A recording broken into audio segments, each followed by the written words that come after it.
known? Who would have expected to see me here? Probably no one.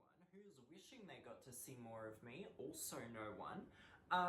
This is going to be, I want to make this a real quick video, like kind of just like a dot point kind of situation on how to do anal, not how to do anal, how to prepare for anal, should I say, because a lot of people ask about that and a lot of people are confused, a lot of people don't know that you can prepare for anal, and I just want to clear all of those mysteries up.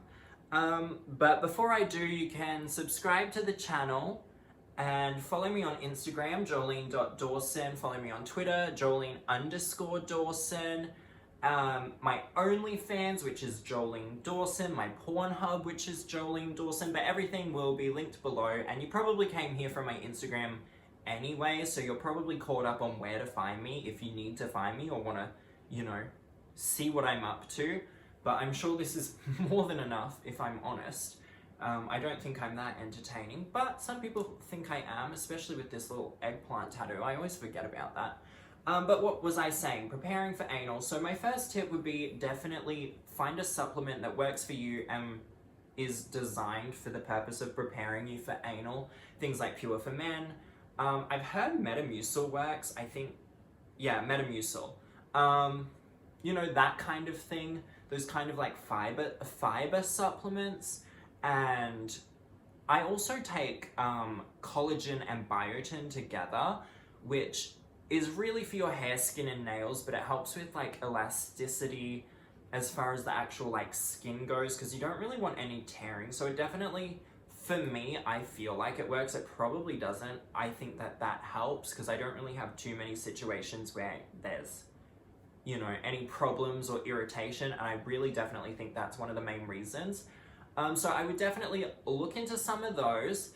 Another thing is a lot of people are unsure of what kind of enema situation to use to actually, you know, get the area ready, clean. You all know what I mean by that. I'm not going to use I'm not going to get into dirty details, let's say that. So a lot of people use fleet enemas, which I find really inconvenient. I don't think there's enough water. I don't think they hold enough water. I don't see the purpose of them. The only thing I can imagine that would be good for is if you are going to if you're going to receive analingus, which is the licking of the butthole, and you want the area to be super clean. And otherwise, if there's something going into your butthole, into your anus, into your anal region, I just think you need more water than what can be held in a fleet enema or just a portable enema, that kind of thing. I don't think they hold enough water, and so it just seems like a waste of time, more manual work. I actually have, so I also have a black like rubber enema, but that's all in the other room, so I'm not gonna go get it because this is the middle of the night.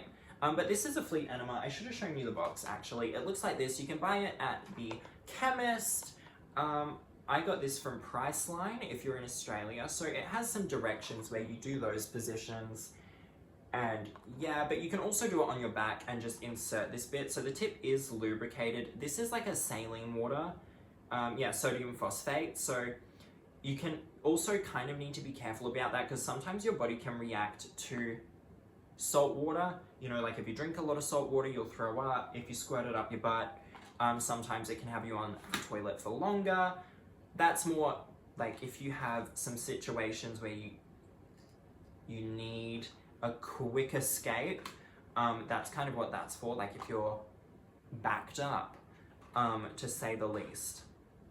Speaking of backing up, I never back up any of my photos, but if you're gonna have prolonged sex, sometimes a good thing to do is take the Metamucil or the Pure for Men or whatever, do like a thorough douching. Like if you're gonna be having sex for like 3 to 6 hours, this is what I normally do.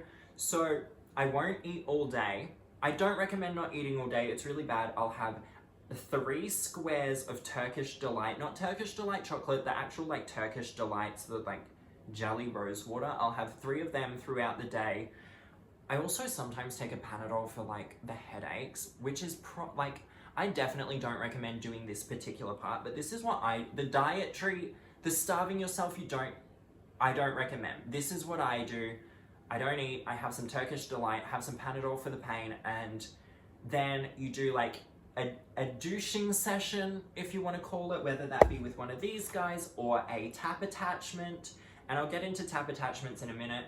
Make sure everything's like clean and all of that, but maybe like an hour or two before douching, have some Imodium AD, and that just like backs you up. Anything that's above the stomach won't go lower than the stomach for like 6 hours.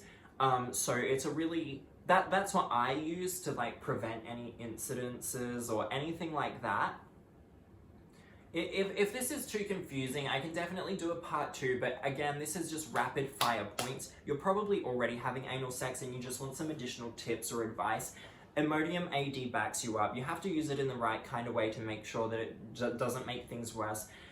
And that goes with everything. That goes with using everything. So we're going to get into the tap attachments. I never thought I would be doing this. Honestly, I never thought I would be talking about this on camera, but obviously there's this. You can use this. You can bend over and put it in, squeeze the water in, get it all out, you know, all of that stuff. Or you can do it on your back with like your legs back. What I normally would do, this can be kind of convenient if, I'll tell you how I use this after I tell you about the tap attachments. So you can get tap attachments, you attach them to the tap, you stick it up your butt, you turn the tap on.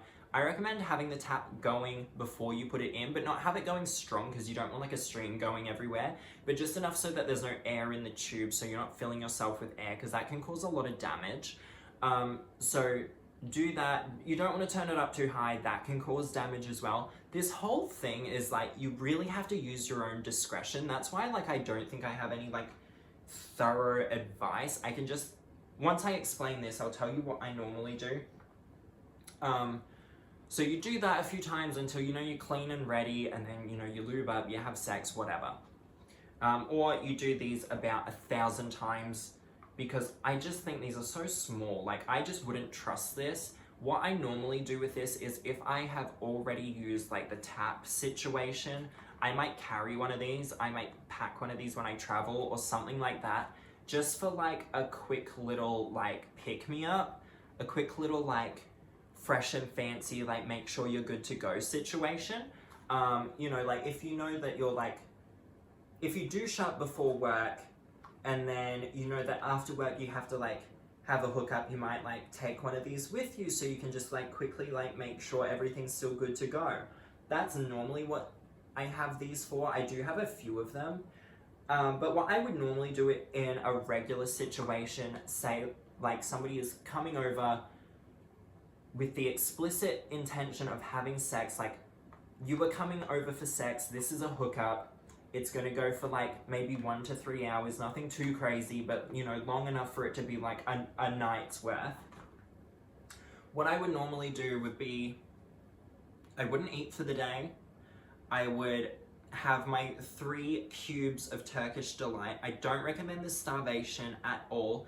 I'd have some Panadol because I'd probably get a headache.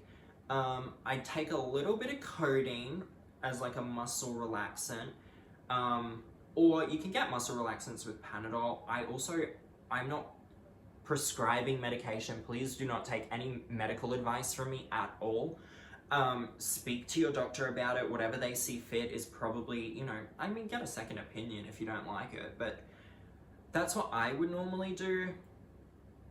And I would have an Imodium AD, maybe like 2 hours before I start douching, which is normally just when I start like getting ready, you know, like shaving down hair and makeup.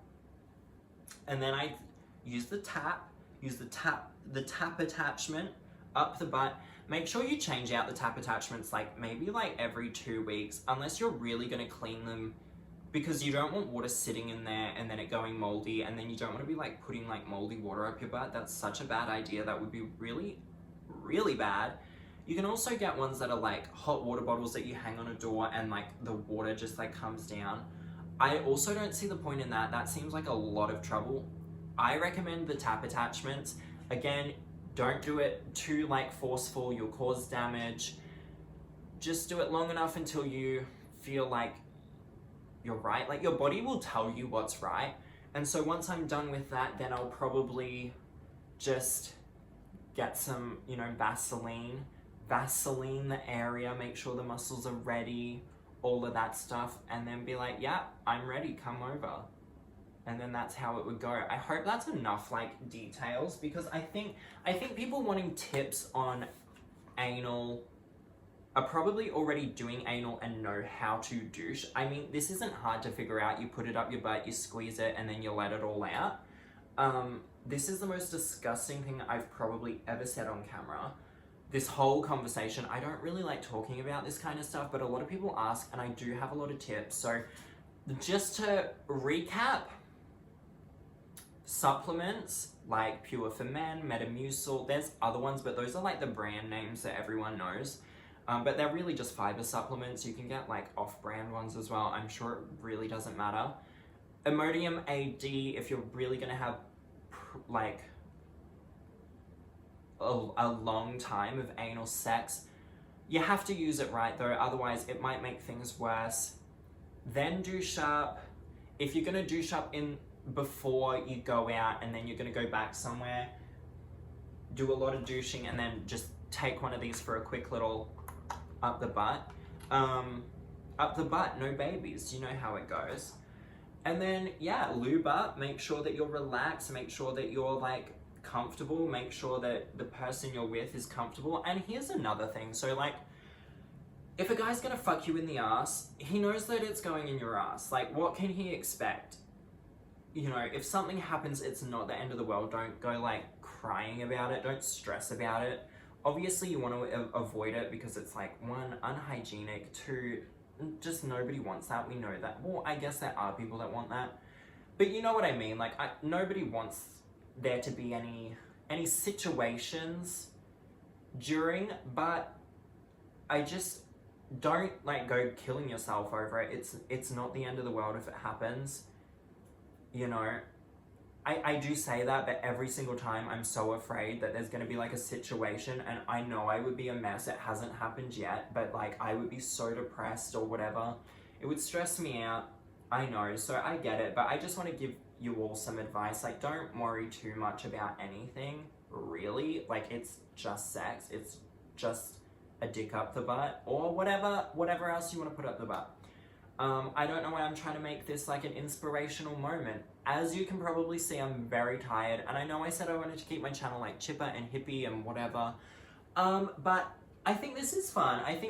But I was trying to be factual and to the point, and I know. Just let me bow out on this one. Let me take the L. If you want more like in-depth of the actual procedure of douching. Did I have something in my hair that whole time? How embarrassing. Oh my god, everyone's gonna think I'm a loser. Oh my god, they'll be thinking, why are you even getting ready for anal? Nobody's gonna fuck you if you've got shit in your hair. Not like that. See, this video just makes me uncomfortable, but so many people wanted to know about it. So many people wanted tips and tricks. Let me tell you though, I am a watery chasm. Morning, noon, and night. If you stay ready, you ain't gotta get ready, if you know what I mean. But in saying that, we don't all have that kind of like discipline or time or energy or the care to be that prepared for something that most days doesn't happen. I'm rambling like I used to. I'm not happy about that. I'm gonna have a stern talking to myself about this. I also know that I'm facing away from the camera and I should look into the camera, but I feel like no matter what, I'm gonna look cross-eyed anyway. Maybe I should sit further away from the camera. This is what used to happen in my old videos. I just talk forever about nothing. Oh my god, I'm so sorry. It's all a learning curve. I'm gonna do better next time. Thank you for watching this. Please subscribe. If you liked my advice, let me know. If you wanted more details, ask me in the comments below. I'm happy to answer them. All of that stuff. Check out my other videos if you haven't seen them already. Links everywhere. You know the drill. I'm going to bed, but thanks for watching.